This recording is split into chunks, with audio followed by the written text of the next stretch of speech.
জীবনে প্রথমবার যারা হজে অথবা ওমরায় যাবেন তাদের জন্য ব্যাপারটা কিন্তু অনেকটাই কঠিন একটা ব্যাপার। আমি এই পর্যন্ত বেশ কবার ওমরা করেছি আল্লাহর রসের রহমতে। বেশ কয়েকবার বছরে অ্যাটলিস্ট এক দুবার ওমরা করার একটা সুযোগ আল্লাহ আমাকে করে দেন, আল্লাহর কাছে হাজার শকর। এবং আমার এই ওমরা করার সমস্ত আয়োজন কিন্তু শাহ আমানত করে থাকে। আমি অত্যন্ত সুখী তাদের এই কার্যক্রমে। আমি দেখেছি তারা খুব আন্তরিকভাবে আমাকে সেবা দেওয়ার চেষ্টা করেছে। আমি কখনো মক্কা অথবা মদিনায় গিয়ে মনে হয় না যে আমি বাইরে আসছি, কারণ আমাকে ওরা যেই খাবার দাবার পরিবেশন করে সেগুলি আমি দেখেছি একেবারে হোমলি।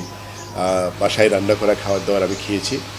এবং থাকার ব্যাপারে ওরা যে রুমে দিয়ে থাকে যে আপনাকে এরকম রুম দেবো, হ্যাঁ ওরকম রুমে আমি পেয়েছি।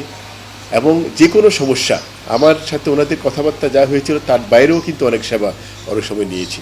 সুতরাং সামানতের ব্যাপারে যদি আমাকে কেউ জিজ্ঞেস করে, আমি এক কথাই বলবো, আপনি এদের উপর নির্ভর করতে পারেন। এদের সাথে হজে গেলে অথবা ওমরাতে গেলে আমার মনে হয় যে কোনো লোক সন্তুষ্ট হবেন।